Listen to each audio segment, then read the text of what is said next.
మొదటి ప్రపంచ యుద్ధం చరిత్రలో అదొక భయంకరమైన ఘట్టం కదా. అవును. ఆ యుద్ధం ముగియడానికి సరిగ్గా వారం రోజుల ముందు ఫ్రాన్స్లో ఒక కందకంలో ఒక యువకుడు చనిపోయాడు.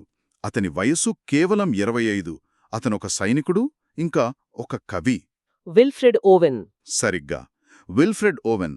ఈరోజు మనం ఆయన రాసిన అత్యంత శక్తివంతమైన కవితల్లో ఒకటైన స్ట్రేంజ్ మీటింగ్ గురించి లోతుగా మాట్లాడుకోబోతున్నాం.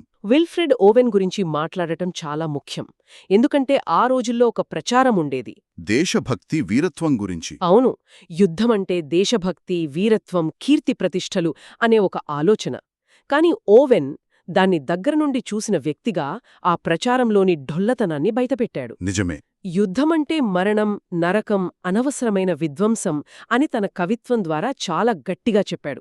అందుకే అతన్ని గొప్ప యుద్ధ కవులలో ఒకరిగా పరిగణిస్తారు. మన దగ్గరున్న విశ్లేషణ కూడా అదే చెప్తోంది. స్ట్రేంజ్ మీటింగ్ అనేది కేవలం యుద్ధాన్ని విమర్శించే కవిత కాదు. కాదు, అంతకు మించి. అవును, అది యుద్ధం సృష్టించిన గాయాల గురించి, సైనికుల మానసిక వేదన గురించి, చివరికి శత్రువులుగా చూడబడే మనుషుల మధ్య ఉండే మానవత్వం గురించి మాట్లాడుతోంది. కరెక్ట్. ఈ కవితలో కథానాయకుడు యుద్ధం నుండి తప్పించుకుని ఒక సొరంగంలోకి వెళ్తాడు.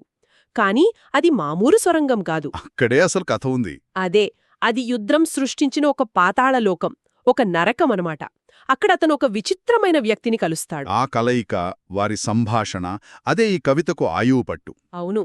ఆ సంభాషణ ద్వారా ఓవెన్ యుద్ధం యొక్క నిరర్థకతను మన కళ్ల ముందుంచుతాడు. సరే, అయితే ఆ నరకంలోకి ప్రయాణం ఎలా మొదలవుతుందో చూద్దాం. కవిత ప్రారంభంలోనే it seemed that out of battle I escaped అంటాడు. అంటే యుద్ధం నుండి నేను తప్పించుకున్నట్లు అనిపించింది. కాని అతను వెళ్ళిందెక్కడికి? ఒక లోతైన, తడిగా ఉన్న సొరంగంలోకి. మన విశ్లేషణ దీన్ని నరకంలోకి ప్రయాణం అంటోంది.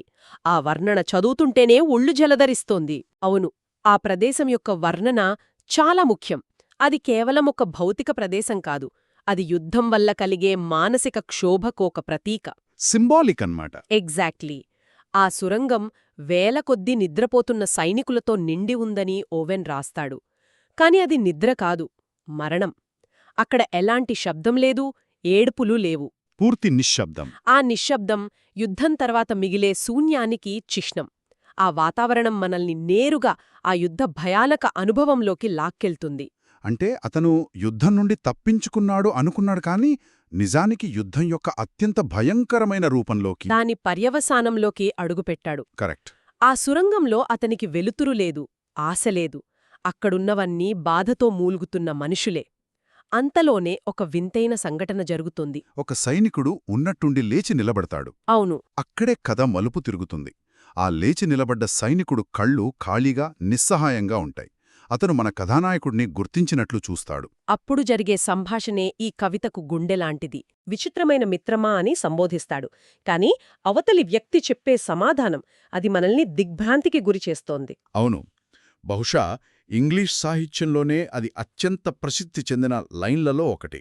అతను ఏమంటాడు? I'm the enemy you killed my friend. మిత్రమా, నువ్వు చంపిన శత్రువుని నేనే. ఆ ఒక్క వాక్యం చాలు యుద్ధం ఎంత అసంబద్ధమైనదో చెప్పడానికి. శత్రువు, మిత్రమా అనే రెండు పూర్తి వ్యతిరేక పదాలను ఒకే వాక్యంలో వాడటం అద్భుతం. నిజంగా అద్భుతం. ఇక్కడే ఓవెన్ యొక్క మేధస్సు కనిపిస్తోంది.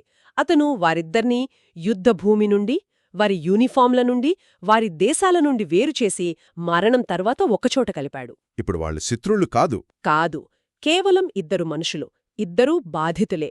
ఈ ఒక్క వాక్యం ద్వారా యుద్ధం సృష్టించే శత్రువు అనే భావన ఎంత కృత్రిమమైనదో ఓవెన్ నిరూపిస్తాడు. అంత ప్రశాంతంగా, స్నేహంగా మాట్లాడటం అనేది ఆచరణలో సాధ్యమేనా? మంచి ప్రశ్న. ఓవెన్ ఇక్కడ ఒక ఆదర్శాన్ని చూపిస్తున్నాడా, లేక యుద్ధం సృష్టించిన గాయాల వల్ల కలిగే ఒక రకమైన నిర్లిప్తతన? నాకు తెలిసి ఇది ఆదర్శం కాదు, ఇది యుద్ధం తర్వాత మిగిలే ఒక లోతైన అవగాహన. ఆ చనిపోయిన సైనికుడికి ఇప్పుడు కోపం, పగ లాంటివి లేవు. ఎందుకు? ఎందుకంటే ఆ భావోద్వేగాలన్నీ భూమి మీద, యుద్ధం మధ్యలో మాత్రమే ఉంటాయి. మరణం తర్వాత మిగిలేది సత్యం మాత్రమే. ఆ సత్యమేమిటి? వాళ్ళిద్దరూ ఒకే రకమైన ఆశలతో, కలలతో బతికారు. కాని యుద్ధం వాళ్ళిద్దరి జీవితాలను ఒకే విధంగా నాశనం చేసింది. ఆ ఉమ్మడి అనుభవమే వారిని శత్రువుల నుండి స్నేహితులుగా మారుస్తోంది. అంటే ఇక్కడే మనం ఉమ్మడి మానవత్వం అనే ఇతివృత్తాన్ని చూస్తాం. అవును. కరెక్ట్. ఆ చనిపోయిన సైనికుడు తన జీవితం గురించి మాట్లాడటం మొదలుపెడతాడు. తాను ఈ ప్రపంచంలోని అందాన్ని, సత్యాన్ని వెతకాలనుకున్నానని. అని యుద్ధం ఆ అవకాశం ఇవ్వలేదని వాపోతాడు. అతను చెప్పే మాటల్లో ఎంత ఆవేదన ఉందో కదా. చాలా ఉంది. అతను the undone years, the hopelessness గురించి మాట్లాడతాడు. అంటే జరగకుండా పోయిన సంవత్సరాలు, నిరాశ. తను బ్రతికుంటే ఏం చేసేవాడో కూడా చెప్తాడు. అవును, యుద్ధం యొక్క భయంకరమైన నిజాలను ప్రపంచానికి చెప్పేవాడినని, మానవుల గుండెల్లో పేరుకుపోయిన ద్వేషాన్ని కడిగేసేవాడినని అంటాడు. అంటే అతను కేవలం తన వ్యక్తిగత నష్టం గురించి బాధపడట్లేదు. మానవత్వం కోల్పోతున్న దాని గురించి విలపిస్తున్నాడు. సరిగ్గా. ఇది చాలా శక్తివంతమైన విషయం. ఎందుకంటే సైనికులు కేవలం తమ ప్రాణాలనే కాదు, వారి భవిష్యత్తును, వారి ద్వారా ప్రపంచానికి అందాల్సిన మంచిని కూడా కోల్పోతున్నారు. అంటే ఓవెన్ దృష్టిలో యుద్ధం కేవలం మనుషులను చంపటం లేదు, భవిష్యత్తును కూడా చంపేస్తోంది. ఖచ్చితంగా. అతనొక మాట అంటాడు, to miss the march of this retreating world into vain citadels that are not walled. దీని అర్థమేమిటి మాట్లాడుతున్నాడు? అవును, మనం జాతీయత, మతం, అధికారం పేరుతో నిర్మించుకునే ఈ కోటలు మనల్ని రక్షించవని, పైగా మనల్ని విడదీస్తాయని హెచ్చరిస్తున్నాడు. ఈ సంభాషణ అంతా జరుగుతున్నప్పుడు మన కథానాయకుడు, అంటే అతని చంపిన సైనికుడు, ఏం చేస్తున్నాడు? అతను మౌనంగానే ఉంటాడు. అతను మౌనంగా వింటున్నాడా? అవును, అతని మౌనం చాలా విషయాలు చెబుతుంది. అది అపరాధ భావన కావచ్చు, ఆశ్చర్యం కావచ్చు, లేదా తన ముందు నిలబడిన వ్యక్తిలో తనను తాను చూసుకోవడం వల్ల కలిగిన దిగ్భ్రాంతి కావచ్చు. అతని మౌనం ద్వారా ఓవెన్ మనల్ని కూడా ఆలోచింపజేస్తాడు, మనల్ని కూడా ఆ సంభాషణలో భాగం చేస్తాడు. ఒకరినొకరు చంపుకున్న తర్వాత కూడా వారి మధ్య ఇంత లోతైన అవగాహన ఏర్పడటం ఒక రకమైన సంయోజ్య. ఇది ఈ కవితలో కీలకమైన అంశం. ఖచ్చితంగా. ఆ చనిపోయిన సైనికుడు తనను చంపిన వాడిపై ఎలాంటి ద్వేషం చూపించడు. బదులుగా ఒక స్నేహితుడిలా తన బాధను పంచుకుంటాడు. ఈ సయోధ్య అనే పిలుపు ఇప్పటికీ చాలా అవసరం. ఇక్కడే ఈ కవిత కాలానికి అతీతంగా నిలుస్తుంది. నిజమే. సంఘర్షణ సమయంలో మనం అవతలివాళ్లను రాక్షసులుగా, మనకంటే తక్కువవాళ్లుగా చూస్తాం. కాని ఓవెన్ ఆ అబద్ధాన్ని బద్దలు కొడుతున్నాడు. అతను చెబుతున్నదేమిటంటే, ద్వేషం అనేది ఒక తాత్కాలిక భావోద్వేగం, కాని మానవత్వమనేది శాశ్వతమైనది. అంటే ఇది క్షమకు ప్రతీకగా చూడవచ్చా? ఒక రకంగా చూడొచ్చు. ఆ చనిపోయిన సైనికుడు తన హంతకుణ్ణి క్షమించడమే కాదు, అతనితో కలిసి ఆవేదన చెందుతున్నాడు. ఇక చివరిగా ఓవెన్ తన కవిత్వంలో పదే పదే చెప్పే అంశం ద పిటీ ఆఫ్ వార్, అంటే యుద్ధం యొక్క జాలి. అవును, యుద్ధంలో గెలుపోటములు, వీరత్వం ఉండవని, కేవలం అంతులేని విషాదం, జాలి మాత్రమే మిగుల్తాయని ఓవెన్ బలంగా నమ్మాడు. ఈ కవిత ఆ భావనకు ఒక శిఖరం లాంటిది. నిజమే.